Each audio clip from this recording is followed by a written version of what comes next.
Hello students, welcome to Dronacharya IAS YouTube channel. I am Dr. Daman Benipal presenting you daily current affairs for 4th January 2022. इस video lecture में हम आज के the Hindu newspaper में आए हुए वो सभी इम्पॉर्टेंट न्यूज़ आर्टिकल्स डिस्कस करेंगे जो कि हमारी UPSC preparation point of view से इम्पॉर्टेंट है. So let's begin with it. तो चलिए शुरुआत करते हैं हम आज की हमारी पहली न्यूज़ के साथ. चाइना ईस्टर्न लद्दाख एरिया में जहाँ पे पैंगोंग सो या फिर पैंगोंग लेक सिचुएटेड है वहाँ पे एक नया ब्रिज कंस्ट्रक्ट कर रहा है. ये जो ब्रिज है ये पैंगोंग लेक के नदरन और सदरन बैंक को एक दूसरे से कनेक्ट करेगा. यहाँ पे एक मैप है, उस मैप को देखें. ये जो पर्टिकुलर एरिया है यहाँ पे इस न्यू ब्रिज को बिल्ड किया जा रहा है. And because of this bridge जो नदरन बैंक और सदरन बैंक है पैंगोंग लेक का, they will be connected to each other. Now इससे चाइनीज़ मिलिट्री को काफ़ी हेल्प मिलेगी. This is of great significance for Chinese military क्योंकि अब उनके ट्रूप्स और इक्विपमेंट की मूवमेंट काफ़ी एस्केलेट हो जाएगी between the नदरन and the southern sector. Already नदरन bank में वहाँ पे चाइना का एक गैरिसन है जो कि खुरनाक फोर्ट, यहाँ पे रीजन है खुरनाक फोर्ट, वहाँ पे सिचुएटेड है. और जो सदरन साइड है वहाँ पे मोल्डो एरिया है. इन दोनों के बीच में इस नए ब्रिज को जोड़ा जा रहा है. बेसिकली इन दोनों के बीच में जो डिस्टेंस था वो 200 किलोमीटर्स का था. एंड नियरली चाइना को अगर पहले मूवमेंट करनी थी between the north and the south sector तो 12 घंटे लगते थे. लेकिन अब ये 200 किलोमीटर का डिस्टेंस रिड्यूस होकर कुछ 500 मीटर्स तक आ जाएगा.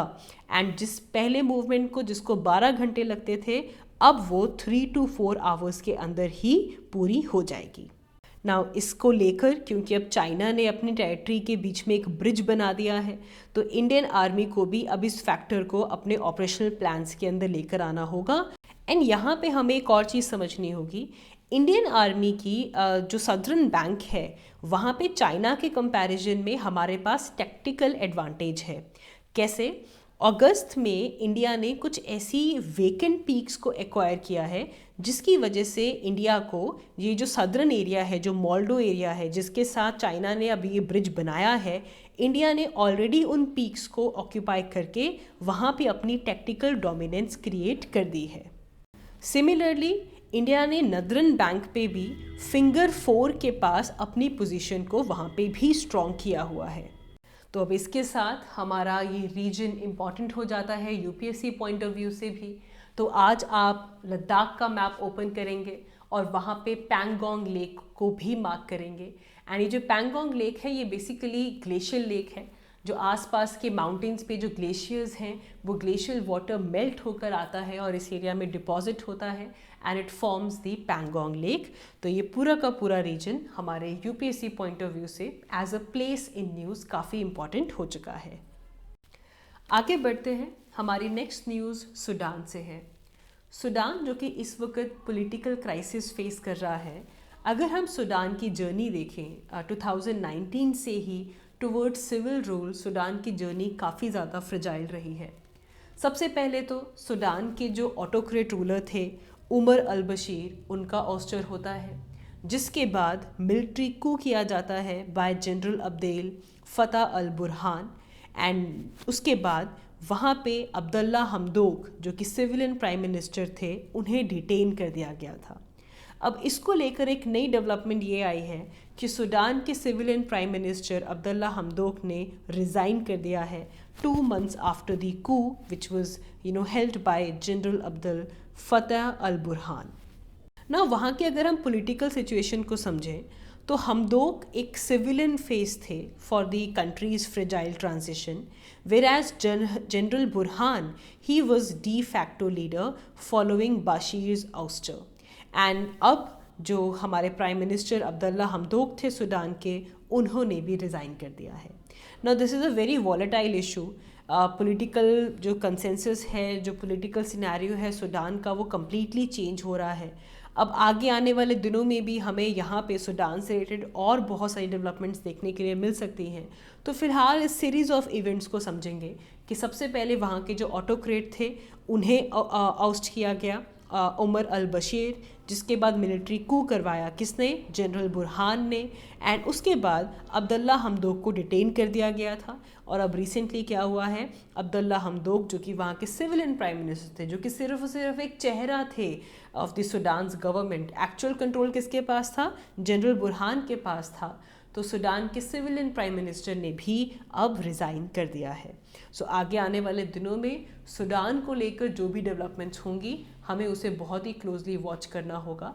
नाउ टुडे, आज आप क्या करेंगे, अपनी एटलस के अंदर सूडान को लोकेट करेंगे।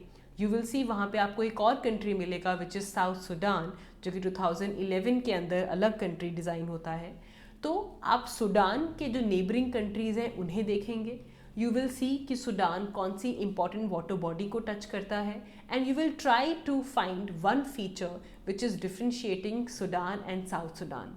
दोनों में से एक कंट्री ऐसा है जो कि लैंडलॉक्ड है और एक कंट्री ऐसा है जो कि रेड सी को टच करता है। तो आज आप अपने एटलस में ये नोट करेंगे कि सूडान या साउथ सूडान में ऐसा कौन सा कंट्री है जो कि लैंडलॉक्ड है। तो अच्छे से सूडान की जो लोकेशन है आज आप उसे कवर करेंगे। आगे बढ़ते हैं, हमारी नेक्स्ट न्यूज़ ईरान से है। ईरान जो कि इस वक्त जनरल कासिम सुलेमानी की 2nd एनिवर्सरी कॉमेमोरेट कर रहा है, उस टाइम पे वेस्ट एशिया में कुछ ऐसे इवेंट्स हुए हैं जिसने वेस्ट एशिया की टेंशन्स को इंक्रीज़ कर दिया है। नाउ बैकग्राउंड समझते हैं। 2020 में इराक के अंदर यूएस की ड्रोन स्ट्राइक की वजह से ईरान के जनरल कासिम सुलेमानी की डेथ होती है, जिसके बाद ईरान के अंदर इस चीज़ को लेकर काफ़ी ज़्यादा एग्रेशन आता है और काफ़ी रिवेंजफुल स्टेटमेंट्स भी एक्सचेंज होती हैं बिटवीन ईरान एंड अमेरिका। ना इस 2nd एनिवर्सरी के दौरान येमेन के जो हूथी रेबल्स हैं, इन्होंने रेड सी के अंदर एक शिप को सीज कर लिया। Similarly there were armed drones who were targeting the Baghdad International Airport, और साथ ही में इज़राइल के न्यूज़पेपर को भी हैक कर दिया गया। ये जो 3 बड़ी इवेंट्स या फिर हलचल हमें वेस्ट एशिया में मिली है, it comes with the line with the commemoration of 2nd anniversary of killing of Qasem Sulemani.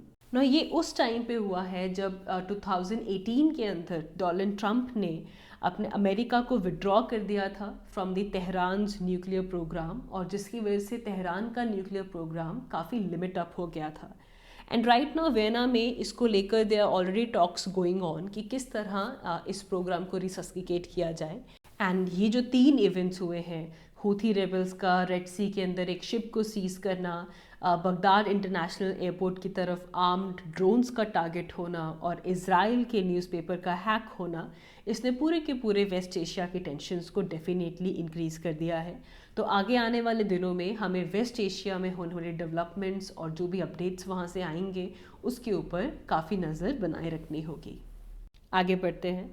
So treaty on non proliferation of nuclear weapons NPT, इसका जो लेटेस्ट रिव्यू मीटिंग जो होनी थी that was scheduled on January 4, इसे postpone कर दिया गया है to the later in the year because of COVID-19।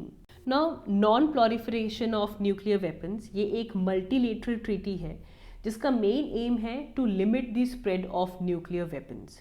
इसके 3 बड़े प्रिंसिपल्स हैं या फिर 3 एलिमेंट्स कह लीजिए। Number 1 non proliferation, number 2 disarmament, and number 3 peaceful use of nuclear energy.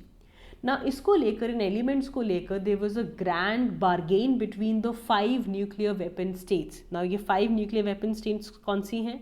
These are China, France, Russia, UK and US। ये 5 country के पास न्यूक्लियर वेपन्स हैं and they call themselves as the nuclear weapon state, and यही countries United nation security council के permanent member भी हैं, और the other countries जिनको हम कहते हैं नॉन न्यूक्लियर वेपन स्टेट्स।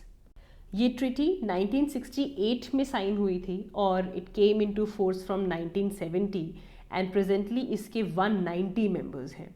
ना अगर हम इसको बिल्कुल बेसिक शब्दों में समझें तो under this treaty the states without nuclear weapon will not acquire them. वो कंट्रीज जिनके पास न्यूक्लियर वेपन्स हैं they will not acquire the nuclear weapons.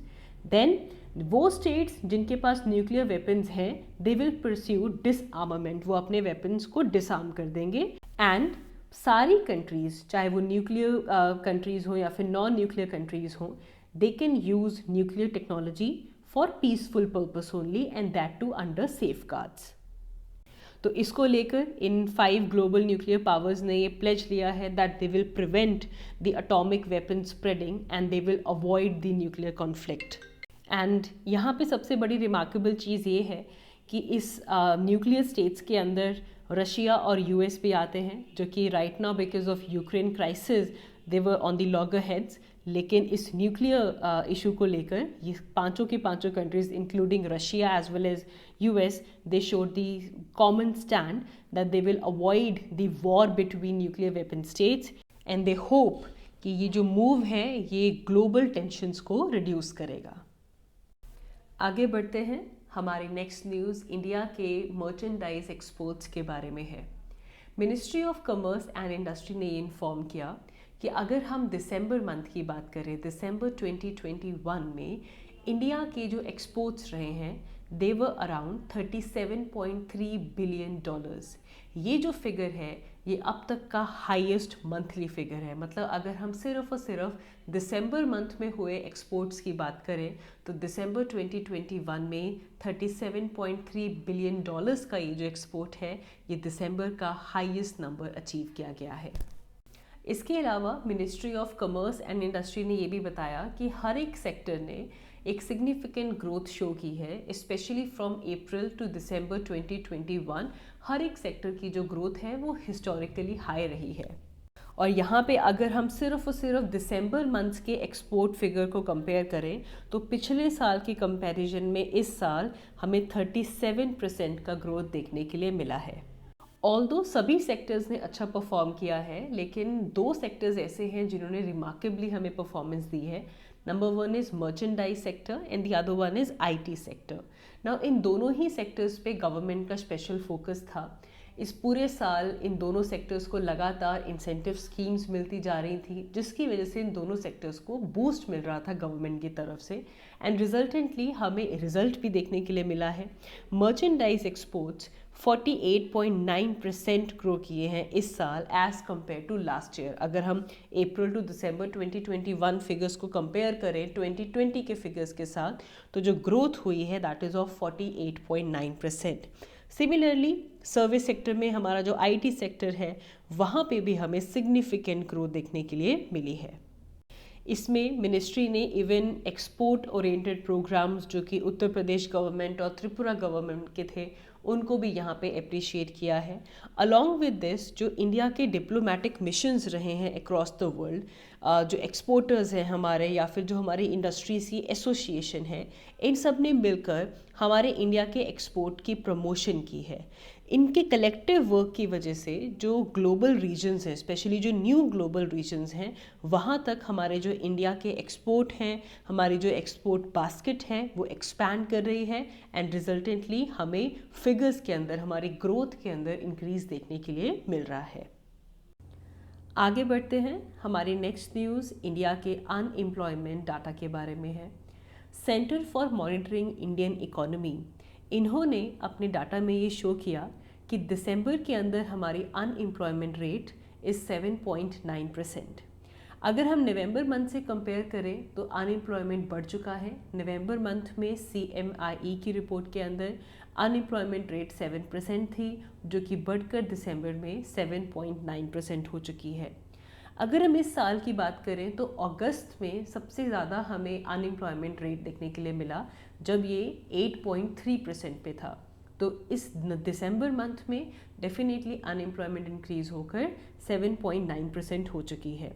ना ये जो ट्रेंड्स हैं वो ये शो कर रहे हैं कि जिस टाइम पे हमारी इकोनॉमिक एक्टिविटी सेकेंड वेव के बाद इम्प्रूव होना शुरू हुई थी, ना it has been impacted by the increasing cases of Omicron and the corona virus.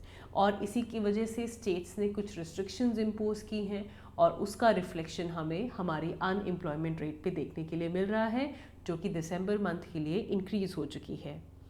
इसी के अंदर अर्बन अनएम्प्लॉयमेंट रेट को अलग से शो किया गया एंड दिखाया गया कि अर्बन अनएम्प्लॉयमेंट भी इंक्रीज़ हो चुका है. दिसंबर मंथ में अर्बन अनएम्प्लॉयमेंट 9.3% था, जबकि नवंबर मंथ में इट वाज 8.2%. तो अर्बन अनएम्प्लॉयमेंट भी बढ़ चुकी है.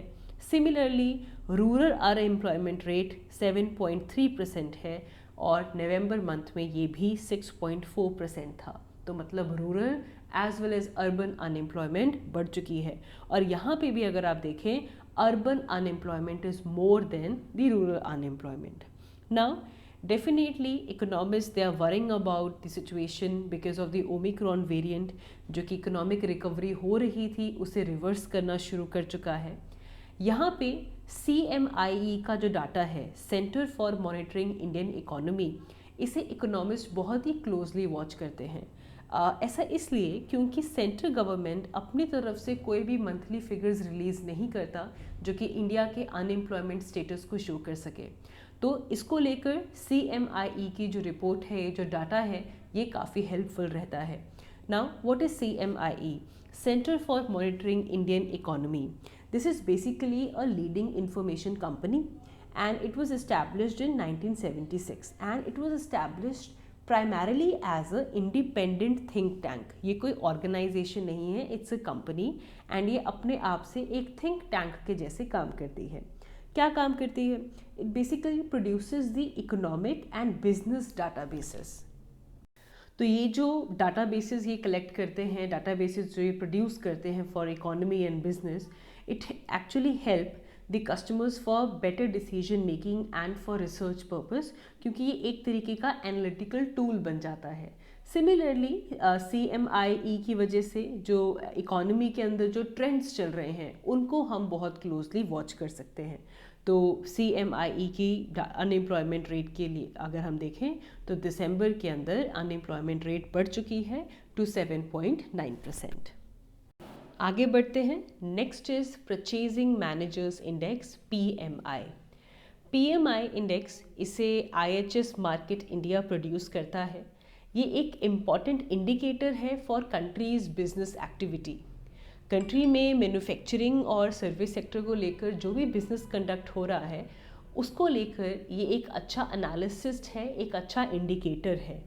ये इंडेक्स PMI इंडेक्स हमें इंफॉर्मेशन देता है कि करंट और फ्यूचर बिजनेस कंडीशंस कैसी हैं एंड एक कंपनी की कैसी हैं और किस तरीके से इन द फ्यूचर कोर्स जो डिसीजंस हैं वो लिए जा सकते हैं। Ultimately it helps the analyst and investors. यहाँ से इंडस्ट्रियल आउटपुट कैसी हो रही है, मैन्युफैक्चरिंग कैसी है, GDP ग्रोथ के ऊपर भी आप कमेंट कर सकते हैं। तो बेसिकली अगर हम PMI की बात करें, purchasing managers index, it help us to make informed decision at a very earlier stage.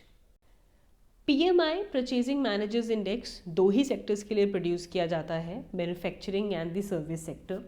ये एक तरीके का सर्वे बेस्ड मेजर है, सर्वे ना। इसमें क्या होता है, जो रिस्पोंडेंट्स हैं उनसे पूछा जाता है कि अकॉर्डिंग टू देयर परसेप्शन उन्हें क्या लग रहा है कि क्या चेंजेस आए हैं in the key business variable as compare to the previous months. और इस तरीके से सर्वे कंडक्ट करते हुए इस पूरे इंडेक्स को कंपाइल किया जाता है ना। ये दो क्लासेस में आता है। एक तो आता है purchasing managers index for manufacturing and second is purchasing managers index for service.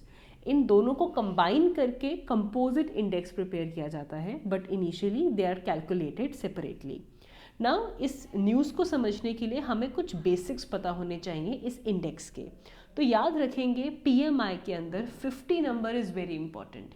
अगर हमारे PMI इंडेक्स में जो वैल्यू आई है दैट इज़ अबव 50, अबव 50 का मतलब है हमें एक्सपेंशन देखने के लिए मिल रही है, देयर इज़ ग्रोथ हैपनिंग। अगर हमारा PMI अंडर 50 आता है तो इसका मतलब वो जो पर्टिकुलर बिजनेस एक्टिविटी है उसमें कॉन्ट्रैक्शन चल रही है, ग्रोथ नहीं हो रही है, या फिर कह लीजिए कि नेगेटिव ग्रोथ जा रहा है। और अगर हमारा PMI 50 आता है तो इसका मतलब ना एक्सपेंशन ना contraction, there is no change at all, right. तो इसीलिए ये जो PMI जब रिलीज़ किया जाता है, usually it is release at the start of every month and therefore it act as a good indicator for economic activity कि किस तरीके की इकोनॉमिक एक्टिविटी चल रही है, ग्रोथ हो रही है या नहीं हो रही है। तो उसका एक अच्छा इंडिकेटर PMI बनता है। तो यहीं पे हमारी मैन्युफैक्चरिंग सेक्टर के लिए जो PMI इंडेक्स आया है, परचेजिंग मैनेजर्स इंडेक्स, दिसंबर मंथ में 55.5 हमें वैल्यू मिली है फॉर आवर PMI।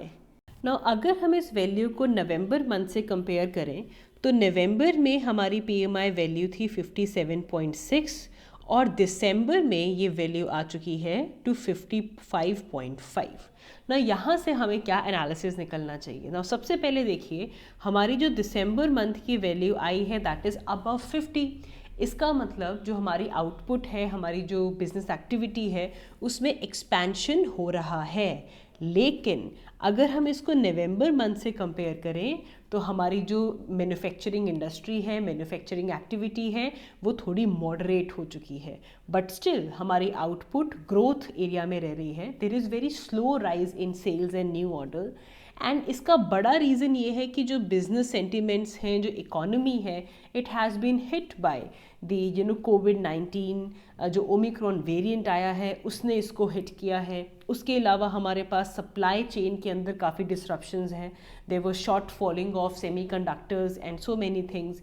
इन्फ्लेशन हमें देखने के लिए मिल रहा है। तो डेफिनेटली जो हमारा एक्टिविटी है वो मॉडरेट हुई है, थोड़ी स्लो डाउन हुई है, बट स्टिल ये 50 से ऊपर है, तो इसका मतलब अभी भी ये ग्रोथ एरिया के अंदर ही लाई कर रही है।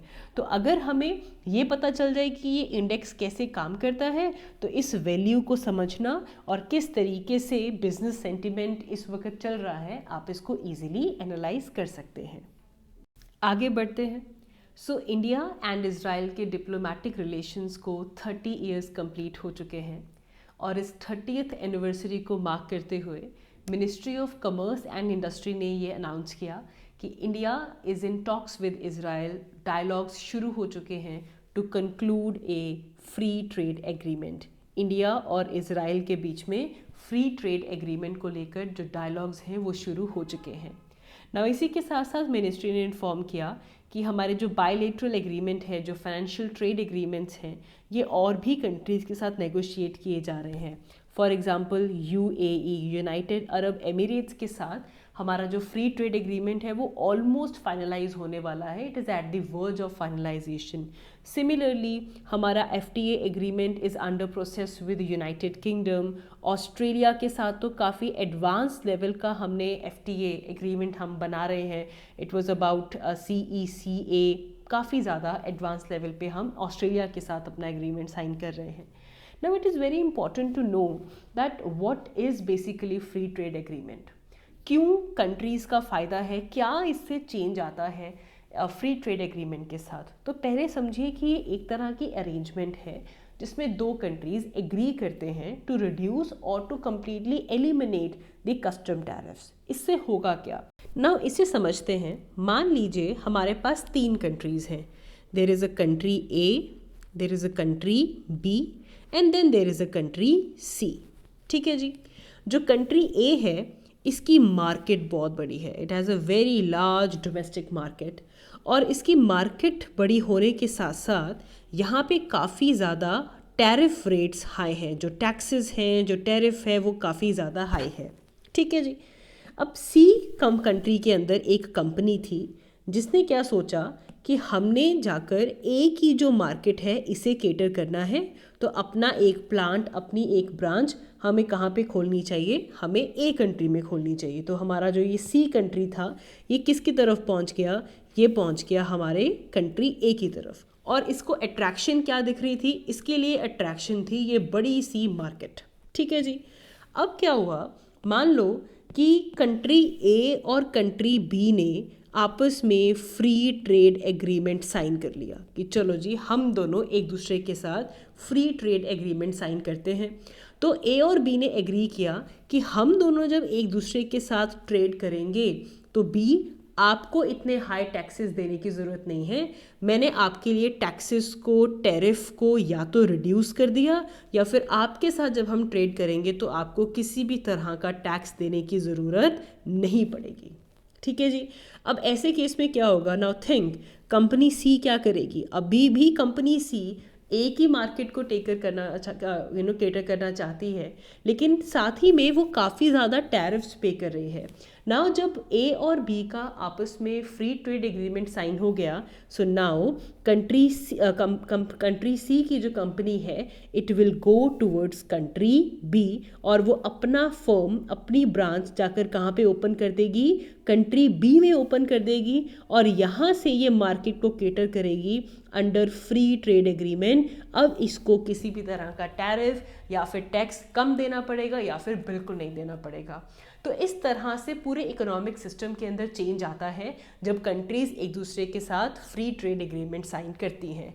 अब इसमें फ़ायदा किसको हो गया, इसमें बी को फ़ायदा हो गया। वो कंपनी जो पहले बी में नहीं आ रही थी, अब वो बी के अंदर आकर अपने प्रोडक्ट्स को प्रोड्यूस कर रही है, और उसके बाद जाकर ए को वहाँ पे केटर किया जा रहा है। तो इसलिए जो कंट्रीज़ हैं वो एक दूसरे के साथ फ्री ट्रेड एग्रीमेंट साइन करते हैं ताकि वो जो टैरिफ बैरियर्स हैं वो थोड़े रिड्यूस हो सके एंड उनका जो ग्लोबल एक्सपेंशन है वो बढ़ सके।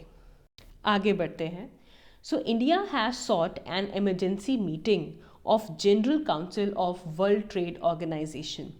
वर्ल्ड ट्रेड ऑर्गेनाइजेशन की जो जनरल काउंसिल है वो WTO की हाईएस्ट डिसीजन मेकिंग बॉडी है जेनेवा में, और इंडिया ने वहाँ पे इमरजेंसी मीटिंग सॉट की है इस मंथ में। ये इमरजेंसी मीटिंग बेसिकली डिस्कस करेगी, डेलिब्रेट करेगी WTO के रिस्पॉन्स पैकेज की, कोविड-19 पैकेज की, कंट्रीज़ ताकि कोविड-19 पैंडमिक से निकल सकें, prevention, containment and treatment of कोविड-19, इसको लेकर WTO का रिस्पॉन्स पैकेज क्या है। अलॉन्ग विद दिस इंडिया और साउथ अफ्रीका ने अक्टूबर 2022 को अपना प्रपोजल सबमिट किया और सजेस्ट किया कि जितने भी WTO मेंबर्स हैं they should waiver on the implementation of certain provisions of TRIPS. TRIPS के कुछ प्रोविजंस को वेव ऑफ कर देना चाहिए। ट्रिप्स क्या है? It is trade related aspect of intellectual property rights. ना ये करना ज़रूरी है for prevention and containment as well as the treatment of कोविड-19। तो इसको लेकर किसी भी तरह का हमें आगे प्रोग्रेस देखने के लिए नहीं मिला इंडिया को, तो इसीलिए India has sought emergency meeting with WTO's general council ताकि ये जो दो बड़े मुद्दे हैं अबाउट द कोविड-19 package and to waive off some provisions of TRIPS, इसको लेकर जिनेवा के अंदर इस मंथ में इमरजेंसी मीटिंग होगी ना। ये एक ऑनगोइंग इशू रहेगा, इसको लेकर जो भी आगे डेवलपमेंट्स होंगी हमें उसको देखते रहना होगा and will discuss its impact in future. आगे बढ़ते हैं। सो RBI एक नया फ्रेमवर्क लेकर आई है ताकि ऑफलाइन मोड के अंदर कुछ स्मॉल वैल्यू की डिजिटल पेमेंट हो सके। इस ऑफलाइन मोड के अंदर अगर डिजिटल पेमेंट होती है, इससे बड़ा फ़ायदा डिजिटल पेमेंट्स का सेमी अर्बन और रूरल एरियाज़ में हमें देखने के लिए मिलेगा ना। ऑफलाइन डिजिटल पेमेंट बेसिकली क्या है, इसके लिए आपको इंटरनेट या फिर किसी टेलीकॉम कनेक्टिविटी की ज़रूरत नहीं पड़ेगी। ये जो पेमेंट है ये फेस टू फेस या फिर प्रॉक्सिमिटी मोड के अंदर होगी, जिसके अंदर आपके जो कार्ड्स हैं, वॉलेट्स या फिर जो मोबाइल डिवाइसेस हैं, इसके थ्रू पेमेंट की जाएगी। इन ट्रांजैक्शंस में आपको कोई एडिशनल फैक्टर ऑफ ऑथेंटिकेशन की ज़रूरत नहीं पड़ेगी एंड डेफिनेटली जो अलर्ट मैसेजेस हैं वो सब ऑफलाइन वे से पहुंचेंगे हमारे पास ना। क्योंकि ऑफलाइन मोड में होने वाला है, इसमें कोई बड़े फैक्टर ऑफ ऑथेंटिकेशन नहीं होंगे, तो इसीलिए इस ऑफलाइन मोड ऑफ पेमेंट को बहुत ही स्मॉल वैल्यूज़ में रिस्ट्रिक्ट किया गया है। लिमिट की गई है पर ट्रांजैक्शन 2000 रुपीज़ लिमिट है, 200 से ज़्यादा की ट्रांजैक्शन नहीं की जा सकती, और जो ओवरऑल लिमिट है दैट इज़ ऑफ 2000 जब तक कि जो अकाउंट है, जो बैलेंस है वो दोबारा रिप्लेनिश नहीं होता। तो ये काफ़ी अच्छा मूव है जिससे जो ऑनलाइन डिजिटल पेमेंट्स हैं उनको प्रमोशन मिलेगा, काफ़ी इंक्रीज़ हमें देखने के लिए मिल सकता है इन दी रूरल एरियाज़, स्पेशली वो रीजन्स जहाँ पे इंटरनेट कनेक्टिविटी की प्रॉब्लम है, टेलीकॉम कनेक्टिविटी की प्रॉब्लम है, वहाँ पे ये ऑफलाइन मोड से पेमेंट होना, ऑनलाइन पेमेंट होना, ये काफ़ी इम्पॉर्टेंट और काफ़ी बड़ा स्टेप है। So that is it for today's video. इस वीडियो लेक्चर में हमने आज के द हिंदू न्यूज़पेपर में आए हुए वो इम्पॉर्टेंट टॉपिक्स को कवर किया है जो कि हमारे UPSC examination point of view से इम्पॉर्टेंट है। I hope you guys enjoyed this lecture. So that is all from my side. Thank you very much. Thanks for watching Dronacharya IAS YouTube channel. Thank you.